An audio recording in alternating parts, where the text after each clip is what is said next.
with the Spirit in ways that touch me greatly, and I'm sure many people, including you. So thank you for letting me be with you. Teach, as Tiffany said, I teach theology at Wycliffe College, which is an Anglican seminary at the University of Toronto. There are a number of them, and this is one of them. And what I'm going to be giving you today is a little bit of history, as well as then a little bit of theology together. And my main aim is, I'm going to hold this up, I hope you don't mind, because I can't see it. My main aim in this talk is actually to prod, to stimulate some reflection on the motive of our ethical and political, especially decision making. Why do we do what we do? Why should we, as Christians, I'm talking about? And in particular, I want to question whether making things better ought to be taken seriously as the proper motive for our ethics. And I'm going to begin then with an example from a literary figure. Some of you may have heard of the poet Maxine Kumin. She was a great American poet, now deceased. I think she was Pulitzer Prize winner. I'm not sure whether she was the poet laureate of the U.S., but she might have been. Anyway, a major poet. And I was recently reading her memoirs. And in one place, she describes a trip that her future husband, Victor Kumin, was making through the United States. And it was at the end of World War II. And Victor is on his way back east from New Mexico, where he had been working on the Manhattan Project, putting together the nuclear bomb that we know about. So she writes, and I'm quoting from her, she's back on the East Coast, and they're not yet married. It was Christmas week. The war was over. Service members were being discharged. Whole families were on the move. Congestion on the railroads was overwhelming. Passengers in the aisles packed. Some climbed into the overhead luggage racks. There was no food available en route. And Victor made the trip for 3 days, standing for much of the time. I'm reading this and I'm saying to myself, wow, this sounds pretty much like trying to fly. Just the first few months after COVID. Certainly not something I just read about, but I was a part of, actually. People sleeping in the airports, on the floors, stuck for days, crowds gathered, pushing, no food, etc. I went through some of that more than once. And the context, actually, wasn't that different either. War going on, nuclear horror threatened, economic chaos around the world, hopes, confusions, political turmoil. You might call all of this evil days, I would certainly. So we say things like, it's just like today, looking back at something, which if you think about it is an odd locution describing how the past resembles the future, which is another way of saying today is something we have known too well for ages. It's something we, perhaps as older adults, I include myself in this, shy away from telling our children. Perhaps they know it already deep down. That is to say that the future, their future, is not going to be that different from the past. I don't know.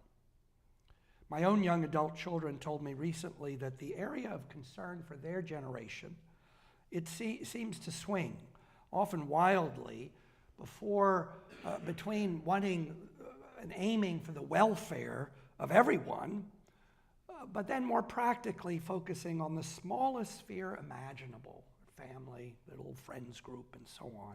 So, an expansion of concern for the world, and then retreat drastically. And an almost desperate search for some place where they can make a difference, which is very hard to feel they're doing.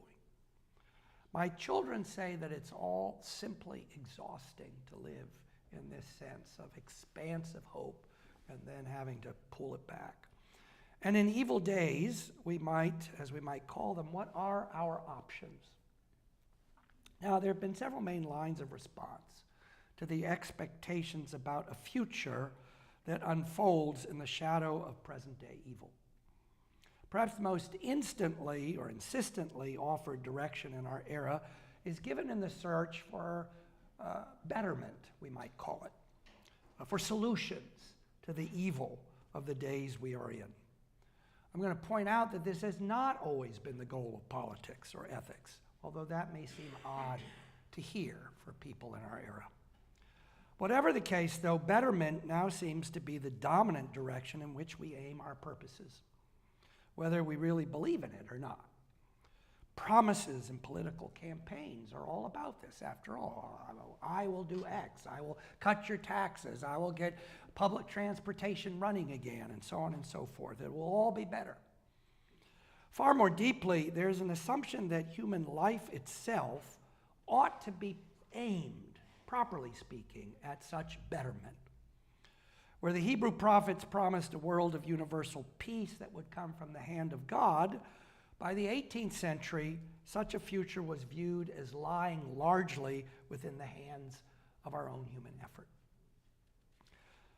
It's now a bit of folkwism, used in almost every area of life, from business to church to politics itself, that our purpose in existing is to leave the world a better place than when we first entered it at birth. And it's almost a demanded exhortation in any address, at any graduation, at any level of study. Now, I'm just going to try to give you a little bit of the origin of this notion, which I'm not totally sure about, but it's the best that I can do.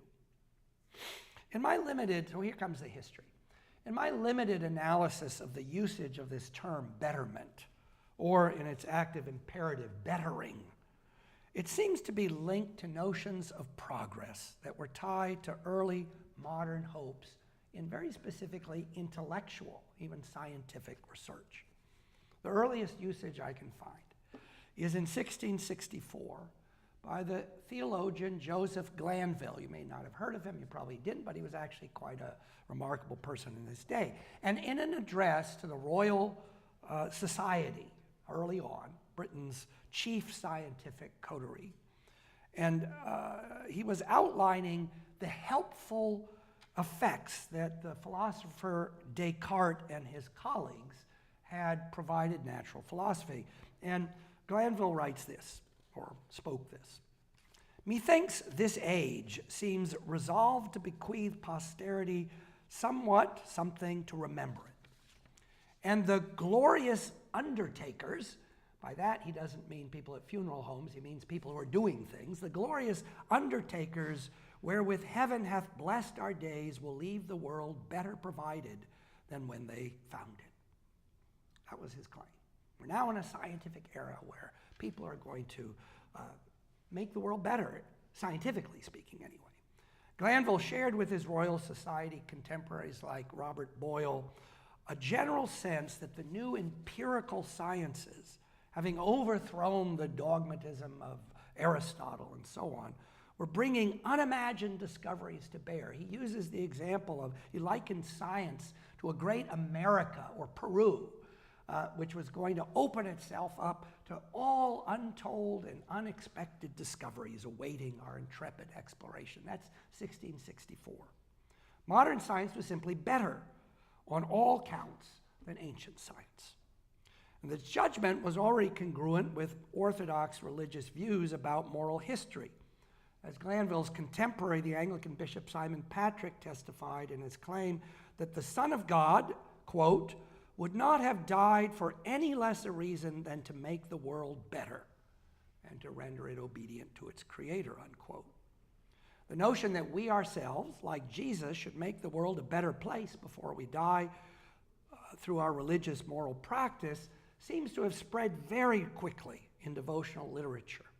And by the end of the 18th century, it was a commonplace in sermons and instructional manuals, especially among Methodists and Unitarians, with whom the idea flourished in America. Now, the explicit, if you will, ethical or political application of this sentiment emerges only in the early 19th century, as for instance in a resounding call to action by the British Unitarian politician William J. Fox in an 1834 pamphlet entitled, properly, "Forwards or Backwards?" ? And here was an entire political essay urging on the parliamentary direction that had been taken in the Reform Act of the era. Fox's political vision took wings from the fact that, as he put it at the opening of his pamphlet, quote, "Progression is the law of humanity," unquote. And then he writes this, quote, "It is one of heaven's best blessings to have our lot cast in a period of rapid and durable improvement. There is no enjoyment like it. Even in death, it's delightful to think that we leave the world better than we found it, and that the next generation will find and leave it better still," unquote. There you have it. The phrase now seems to have achieved an almost proverbial ring, and writers across the board hold on to this hope, which I could go on and put a big list on it. By the turn into the 20th century, H.G. Wells, maybe the first person you've heard of so far, is applying the idea of betterment to his Darwinian scheme of social evolution, toying with things like eugenics and other forms of social manipulation in his vision.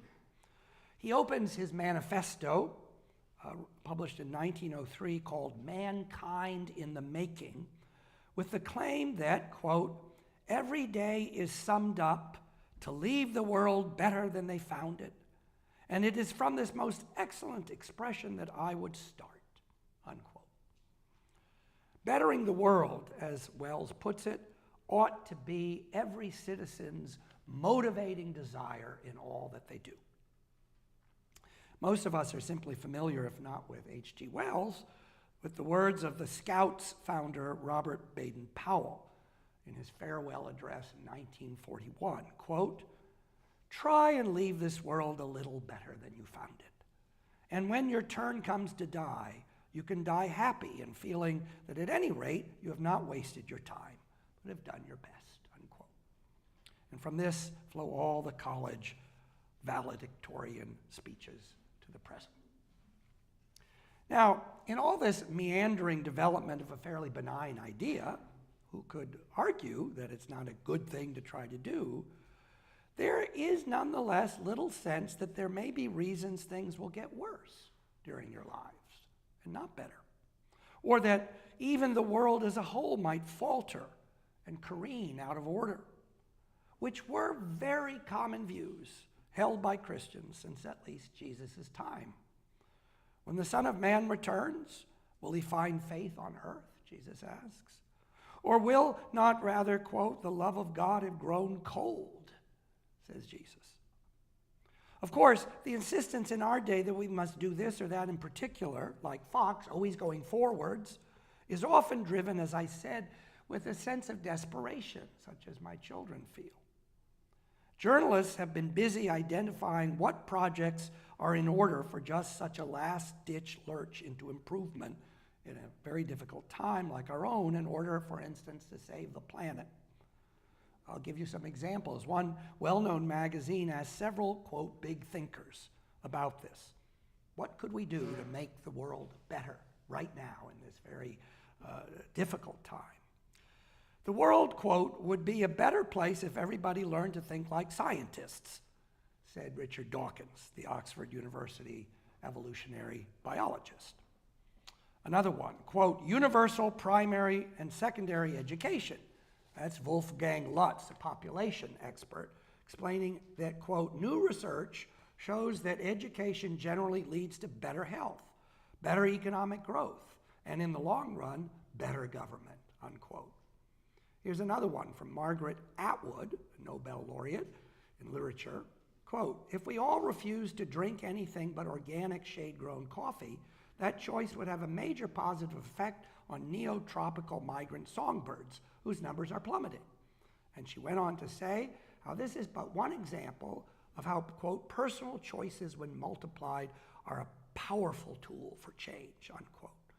And we could go on. I could give more of this long list of what people thought would make the world better. In general, whatever may be the flavor of our political partisanship, liberal or conservative, what have you, most of us think that the world should be getting better, at least for me. And that wish makes a certain kind of normal politics for everybody, at least self-interestedly progressive in its logic. And people have followed all the different statistics about what's going on in terms of well-being in the world, measuring things like employment and housing and longevity, and so on. And in 2013, it was proclaimed very widely by the Organization of Economic Cooperation and Development, a very big thing post-World War II organization, that satisfaction with life had grown enormously over the last 50 years.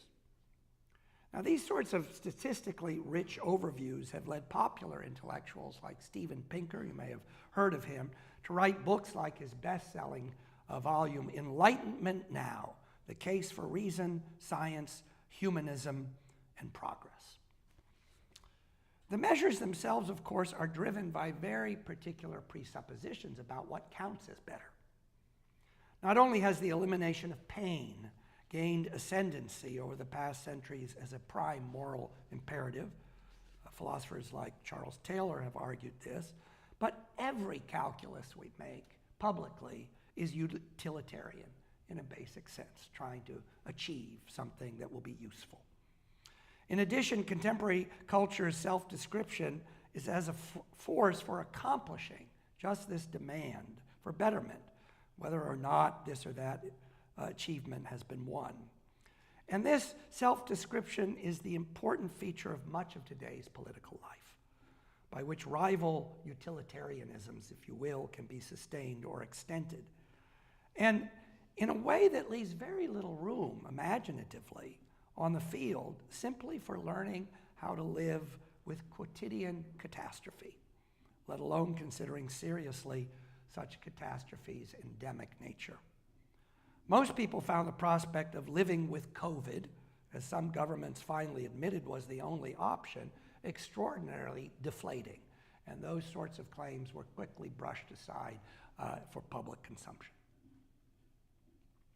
Now, when laid out in the shadows of climate change and meteorological disasters like the recent floods in Pakistan, or the reach of global drought and fires in the West and attendant hunger, or on the ongoing violence of warfare with tens, probably hundreds of thousands dead in places like the Ukraine in less than a year, and of real threats of nuclear weapons being used, people like Steven Pinker do seem rather glib in my mind. Still, we want to hold on to his assumptions, if with increased uneasiness. And thus, it's useful to realize, as I've tried to point out, that bettering is indeed a modern attitudinal invention. Until the 17th century, as Joseph Glanville and others noted, progress was not only a minority aspiration, it was mostly a quite deliberately rejected hope. And all this has been traced by intellectual historians.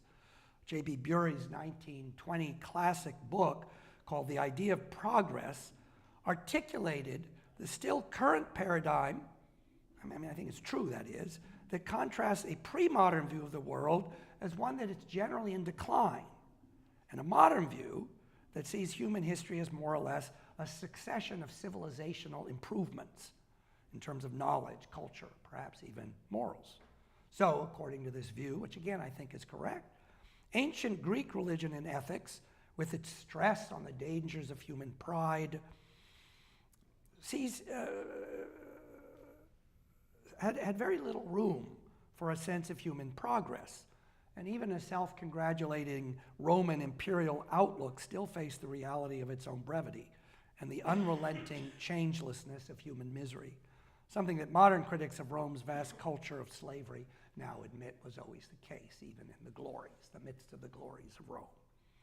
With Christianity, and St. Augustine is the key theorist here, human history was conceptually tethered to a divine providential sense whose promise of final judgment was also tied to the uniqueness of a divine intervention by Christ, both of which, though, relativized any sense of historical permanence from a human perspective. It was a vision enshrined quite distinctly in the catastrophic, if you will, teachings of the Gospels themselves.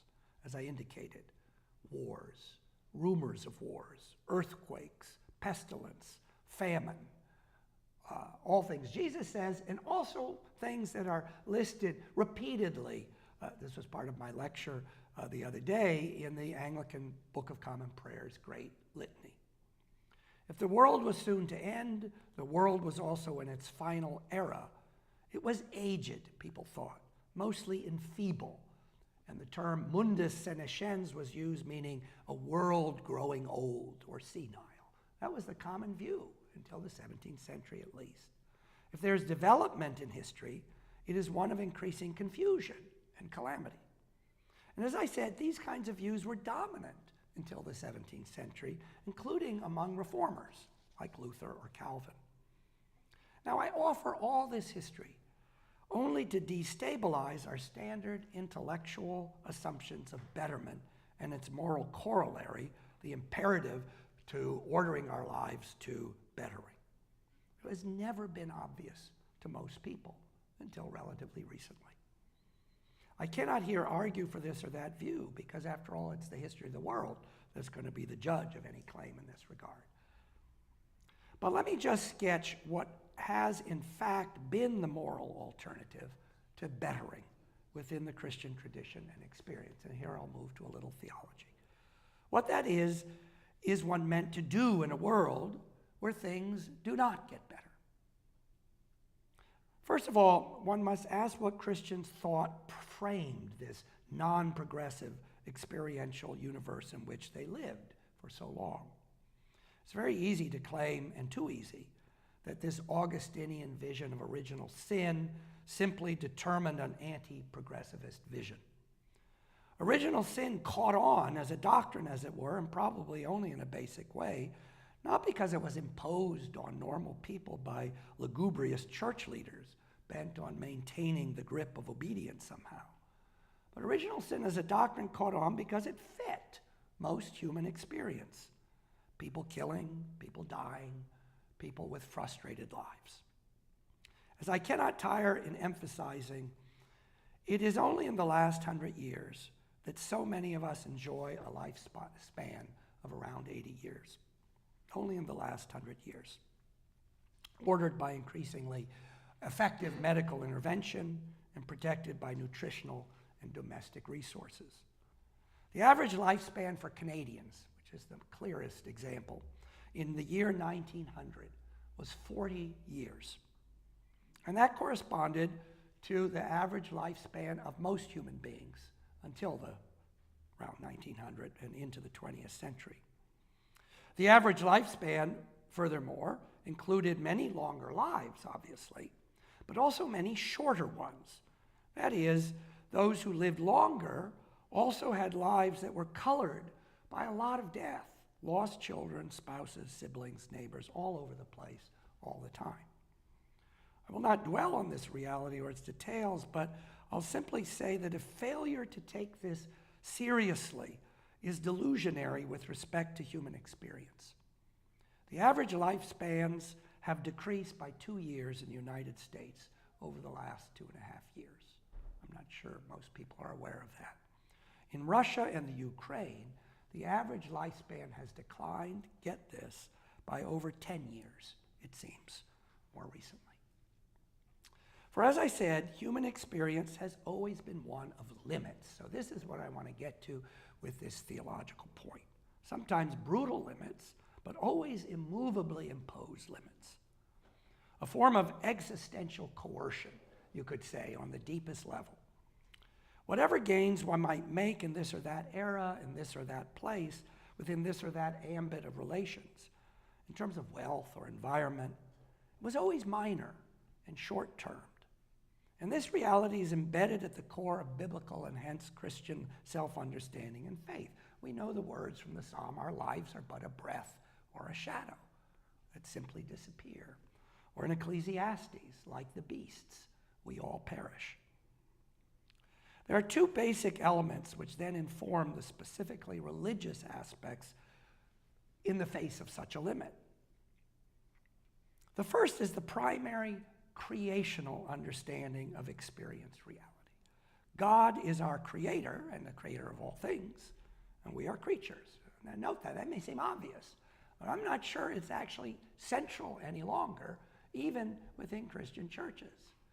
We are creatures That's who we really are, because God has created us in a way that is not God.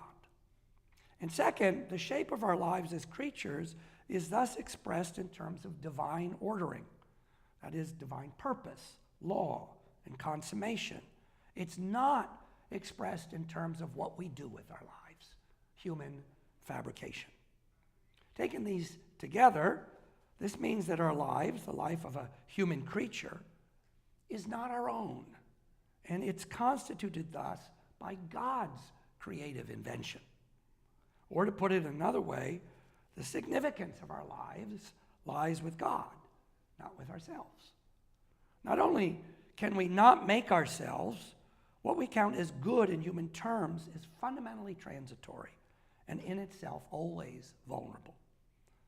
Something else, often either hidden or incomprehensible, always counts more than anything that we could place according to our own measures. One of the purest expressions of this attitude is Psalm 119. If you're familiar with this longest psalm in the Psalter, it's composed according to a so-called acrostic structure. That means that each verse in the larger sections is determined by a single letter of the Hebrew alphabet, which is then followed in form. And the psalm in this is a reflection on the way that God's law, God's articulated creative purpose, is comprehensible. That's why the whole alphabet is used. It's comprehensive and inescapable in breadth. That's what God's law is. The whole significance, then, of our lives is contained in God's order. That's the symbolism of the psalm. And the whole positive reception of this order is defined in terms of our joyous, though often difficult, reception of this order in the form of God's laws. So, obedience in the New Testament Greek of its writing is directly related to the word for listening and hearing. The embodied act of receiving what God gives is what constitutes the whole of our lives. And the main point I would make here is that the shape of Christian understanding before the advent of progressive mindsets in the 17th century, tied to the relative increase of the accoutrements of biological longevity and material comfort, saw the whole of meaning in our lives, of joy, happiness, purpose, as lying solely within the experience of faithfulness itself, attentive and grateful reception within the lived contours of creaturely limitation. It was a posture that was often quite explicitly and deliberately anti-instrumental, anti-utilitarian in a modern sense. Obedience, as it were, has no reward beyond the joyful iteration of what is the case from top to bottom existentially. God's creative being in relation to our own. That's what obedience expresses.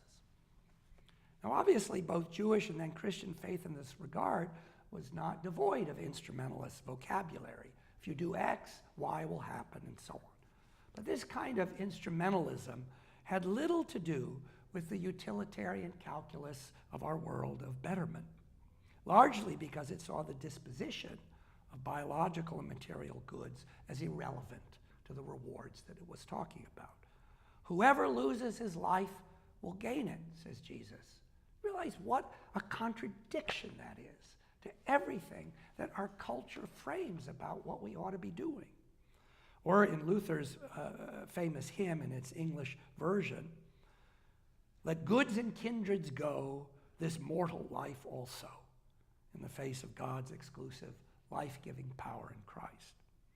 Jesus is called to take up one's cross, by the way, daily, as on the literal pattern of his own worldly suffering and failure, so it seemed, his own handing over of his life to God. Father, into your hands I commend my spirit, is, as everyone knows, a contradiction to all utilitarian hopes, and hence in modern terms to all hopes of betterment of the world. We all know this, though we seldom admit it.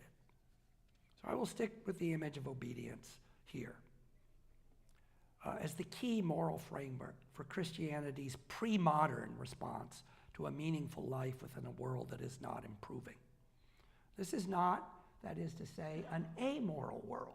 If you throw out betterment, it doesn't mean you're not doing anything or you're not trying to be moral. A world without action, animated by lives of passivity, social withdrawal. That would be a caricature, though it's a common one drawn by scoffers of Christianity, or simply by those uneasy with the burden of living in a world with a non-progressive horizon. But the moral world of pre-now Christianity was thick and rich with all kinds of imperatives and duties and energies expended. Do this and not that. Give to those who ask. Turn the other cheek. Forgive 70 times 7. Seek the kingdom. Honor your parents. Do not lie. Do not commit adultery. Do not trust in riches, and so on. And this isn't just a matter of turning to the Sermon on the Mount, but of a host of interwoven laws, one might call them, that mark the fabric of the universe as being God's. So thick, so rich and complex, that of course many of these laws don't even seem to us consistent with one another. But consistency itself is something we tend to understand only in instrumentalist terms. In the Jewish and Christian tradition of obedience in the pre-now of creaturely reception included simply the ongoing process of figuring out what obedience is as a good in itself. That too is a form of obedience. And so in Psalm 119 that I mentioned, there are all these phrases, prayers like, make me to understand the way of your precepts so that I will know your wondrous works. Or my eyes are awake before the watches of the night that I may meditate on your laws. The Old Testament laws, for instance, of clean and unclean are notoriously irrational, if you will, in an instrumental sense. They make no medical sense. And rabbinic theologians frequently emphasize this point. So how did we get to the position where the simple, though rich, life of creaturely obedience came to be viewed as insufficient, even immoral in itself, an obstacle to progress? I have my theories about this. I'll leave that aside. I would say here simply that the way of the cross that involves, as Jesus indicates, welcoming a gift, one's soul or life, as the fundamental grace of God and as something that is thus intrinsically not one's own and thus received in thanksgiving by letting it go for God's sake, such a way, that is, such a traversal of one's limited time of existence, is neither progressive, but nor is it empty. It is the celebration of divine givenness. It's the way the world is, and thus we rejoice in it. And the moral imperatives wrapped up in such a way are numerous, though they cannot be gleaned from their utilitarian effects, only by their simple doing, only by their limited enactment, as I said. God's command to be fruitful and multiply is, for instance, a simple given. But the joy of its embrace is certainly better or worse ordered by this or that organization of life. So there are decisions to be made, obviously. Food, shelter, peace, parental affection, household stability. But whatever instrumental judgments go on in putting this, following it out, they could never overturn the fundamental gift of, in this case, the procreative command itself. Just because you don't do it well doesn't mean that it's not the thing that one engages. For even the difficulty of the command's embrace is bound up with the shape of the world in which we are given life. You know, apparently, one of the most common things that younger generations are saying is, I don't want to have children because I don't want to bring them into a world like the one we live in. This is well known. And yet my whole point here is that the obedience to God's command is not about looking at how it's going to work out.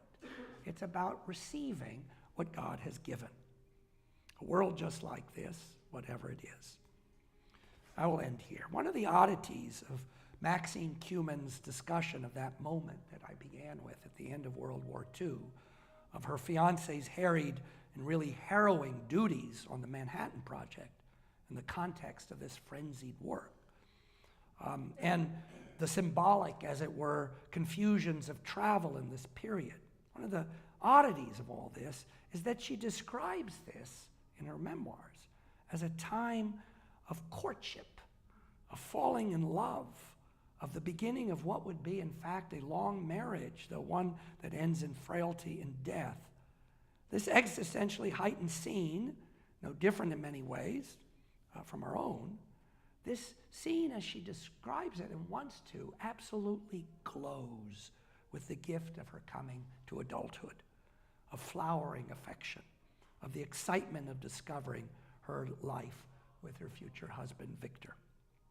She will go on to raise a family, become a famous poet, move with her husband to a ramshackle small farm in New England, yes, even become active, at least in terms of writing and what today we call progressive causes.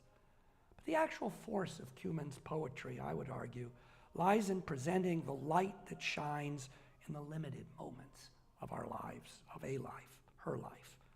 A light with an open horizon, but a life that remains as small as ours or anybody's. Cumin herself was a rather skeptical agnostic Jew who had paradoxically been raised at school by nuns. But the Christian takes this infinite light within absolute limits seriously, I would suggest. And as a result, embraces a wholesale self-giving on God's terms that will transcend any theory, not just of historical or moral progress, but of any usefulness at all. So my question, are we able or called to make the world a better place? I would answer, when the master of the household returns, the servants say, and they say it not glumly, but gratefully, we have only done our duty. And that, I believe, is the measure and the only measure of a moral life in a mortal world that God has made. Thank you.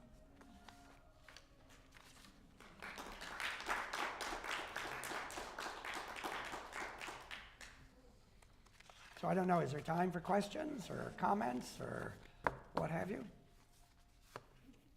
I had a book that I wrote published this year on the Odyssey, and a lot of what you're talking about seems to me to bump up against the Odyssey. Why is it benevolent and loving God allow evil in the world to occur? And what should your response be to that? And there's a lot of evil in the world today. This is a question that's plagued humanity since antiquity, and we've never come up with a good answer, other than what I think you come out with at the end, which is pretty much what I did at the end of my book. And so I would just be interested in your... Well, I'm fascinated. I would love to see your book. You can tell me about it afterwards, because it's a topic I have spent a lot of time with as well. I mean, the book of Job is essentially the... It hasn't changed much since then. It's interesting that, and I talked about Betterment as a 17th century invention. The Odyssey, certainly as a word, as you know, is a 17th, 18th century one. And you're right, people have always struggled with the question, but they struggled with it very differently before the early modern era. And I think part of it wasn't that life was more pleasant. I mean, difficult things were more pleasant to pre-modern people than they are now. But I think they understood that the difficulties, I'm thinking mostly in Christian terms, but not just, the difficulties and burdens of life were not things you could ever escape in any case. That was never a thought. I can't, this is hard for me to make sense of, but I'm not getting rid of it. This is the only life I have. And as you mentioned the book of Job, that's what it comes down to. It's the only life you have because God is the creator of your life. And therefore, to not just accept that this is the only life I have, but to accept that life itself in its miraculousness looks like this. And of course, the incarnation of our Creator God in Jesus Christ is almost a revelation of why this life is a gift. This isn't sort of a formula that it's the key to unlock our questions. But I think you're right. I think Job is the place you go, which you read in light of Jesus. Those two together, and Job was often viewed as a figure of Jesus by the early church. It's not really an answer to evil, but it's a way of seeing the glory of God within the life we have, which is difficult. Yeah. I wonder if the idea of betterment or progress ironically emerges from a development of the understanding of the individual as sovereign. Because if you start, as you say, from the position that you can't choose the times in which you live, you can only choose how you live in, then those people, having seen life in that way, still nevertheless, even though the times are disastrous, still persevere to try and do the best they can and to make things better. Do you think there's a Well, yes. I mean, I personally think that this shift, which began in the little bit in the late 18th century, but then just took off around 1900, this shift in life, in longevity, is actually even a more major element. That is to say, I mean, it goes to what you said, but I think it's even yet more recent. I mean, we've got the idea of betterment scientifically and so on, so that's a early modern idea, but sort of our era, we don't confront the limits of our lives in a kind of socially shared way any longer. We get older, a lot of, it's 80 years now, but our deaths, they're all 100%, we're still as mortal as we ever were, but they're shoved to the last part of this life that we live. Everything is sort of telescoped into 70s, 80s, 90s, whatever. And of course, where does it happen? It also happens in hospitals and in senior communities and so on. So we live our lives for a long time without confronting death as part of who we are in our families. Now, a lot of people do, but they're scattered. It's not a shared social experience any longer. I forget who I was talking with just the other day. I didn't see my first dead body until I was 22 years old. That would have been the most bizarre possibility for anybody before, really, the end of the 19th century. Now I'm not saying that's true for everybody here, but it's true for a lot of people now. And you take your kids to a funeral or something with an open casket, which is rare these days, rarer all the time, and they're just blown away. And we're all worried. We're gonna traumatize my child by seeing a dead body, which was never the case. So anyway, this individualist aspect, we've got sort of like 60 years, 70 years, whatever people are saying, in which we feel we have free rein to kind of make things better. Of course, then suddenly it stops. And for some individuals, it stops much earlier than that. But as I said, as a social experience, we've been given this sort of wider, open space to create things for ourselves that we think are going to make things better. Yeah. Tiffany. Thank you for bringing us into conversation with human experience through the longer stretch of history and even Christian expectation that goes back farther than just the perspective of the last few hundred years. I'm listening and almost hearing you talk about entitlement as a mentality that's crept in with our expectation that we can make the world a better place. And I just wonder if you could comment on our idea of human rights and how that's kind of entered with this era as well and is very much central to our ideology as a nation. Is this also, how would that be in tension or in contrast with Yeah. this idea of mortality? So I think your word of entitlement is a good one, because human rights have meant various things or have been conceived of in various ways. So let's not talk about in the past human rights, but I think today that's quite correct, that often one speaks of rights as a sense that this is owed me, and if I can't receive it, something is wrong and therefore has to be corrected so that what is being withheld can be received. And taken in a larger societal way, therefore, our goal is to take away all the obstacles, social obstacles to the reception of goods that everybody is entitled to in some way. This is really hard for young people because every one of us here knows at not just one point, but at many points you've had to face the fact that I can't do X or get Y. It just didn't work, right? Whether it's my body, my children, my work, but being raised in a culture where the notion is that obstacles must all be removed so that I can get, and then you don't get it. It's a crushing place to grow up. And we all know this a little bit. I like to tell this story of I wandered into a Catholic church in Minneapolis a number of years ago. I was there for something. I wanted to go to church. It was near the hotel. I went in. There was the priest was giving a homily. He says, "You want to know what is the most common thing I hear in the confessional from older people? It's, my children don't go to church anymore." And you know what I tell them, he says? I tell them, pray that they suffer more. And you could hear the gasp from everybody in the congregation. But it was this sense that we have to grow up with a sense of our limits. We have to grow up with them, not just hit them somewhere down the pike. And the rights, the entitlement notion, I think, is something that wants to keep. I mean, it's not wanting to keep, but it serves to keep people, as it's inflated as a whole social program, from confronting the fact that you don't get what you want often, here and there. Not that you shouldn't want things, that would be going the other way too far, but that our wants are not the measure of our lives. And that's really important, I think, to grow up with. Yeah?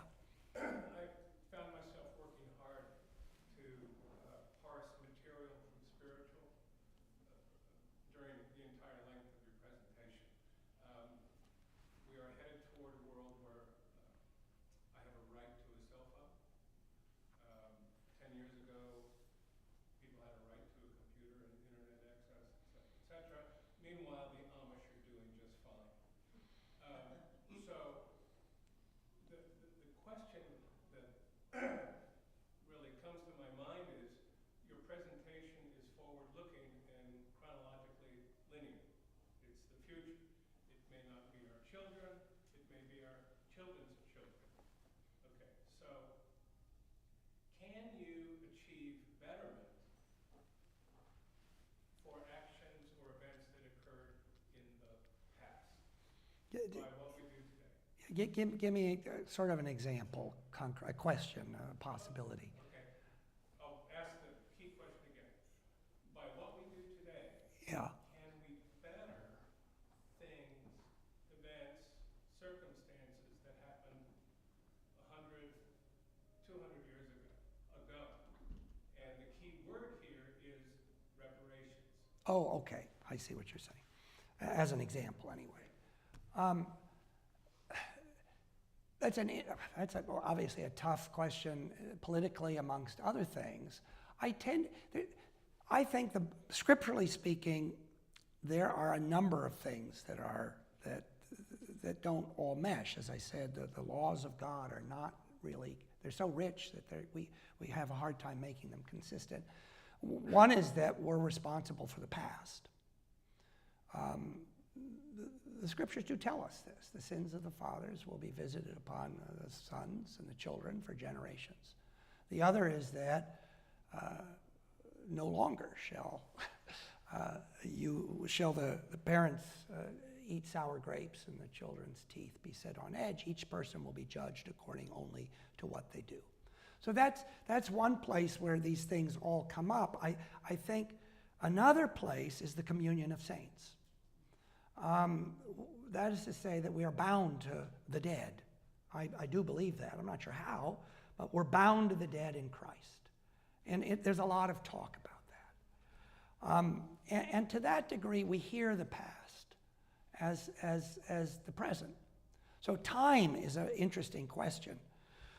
In terms of something like reparations, it's quite, as you say, there's something very material about that. And one can ask whether giving money to a group or within a given situation in order to repair something that has gone amiss from the past is useful. And I think those are straightforward questions, even though people might argue about them. They're as straightforward as how do we fix the highway system or get rid of traffic in the middle of a city. I mean, you can figure out, will this help or not? And do we have a responsibility to helping? And again, I think those are fairly straightforward, if debatable questions. But whether there's some, and you use the term spirit, spiritual imperative that we do that, my own view is that the spiritual imperative only goes so far as responding to the ills of the present, not the ills of the past. Now, as I said, there are calculations about how you try to deal with the ills of the present. Yeah, the ringing bell means you're correct. I'm finished. Thank you. Well, listen, thank